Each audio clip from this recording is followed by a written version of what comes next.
Smearing campaigners standing up for rape victims as far right is completely unacceptable, and the Prime Minister should never have said that.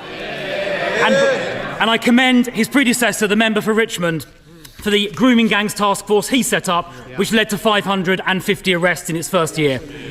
Now, Baroness Casey's report also said that a significant number of rape gang perpetrators were non-UK nationals or were asylum seekers, many of whom entered the country illegally. And we know, of course, that most illegal immigrants crossing the Channel are young men, contrary to what the Chief Secretary said last week. So does the Deputy Prime Minister now accept that the small boats crisis is a crisis of public safety as well as a border crisis? Deputy Prime Minister.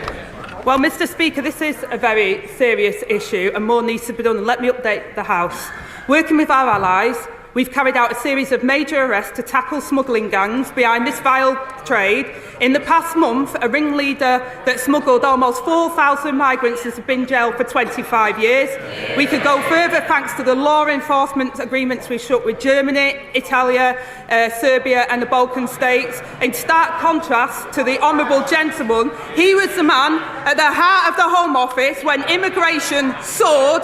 We lost control of our borders and spent £700 million of taxpayers' money on persuading just 4 volunteers to be removed from Rwanda. I take no lectures. If she wants to find out who's lost control of our borders, I suggest she looks to her immediate right. Because ever since the Home Secretary scrapped the Rwanda deterrent before it even started, illegal immigration across the Channel has gone up by over 30%. And so far this year, 2025 has been the worst year in history for illegal immigrants crossing the Channel. That is on her watch. That is down to her government. The Prime Minister is now planning crisis talks with President Macron, finally admitting, in his own words, that the situation is deteriorating. The government's laughable plan to smash the gangs lies in tatters. So will she now at last accept we need a removals deterrent so every single illegal immigrant arriving on these shores is immediately removed? Will she commit to that, yes or no? Prime Minister.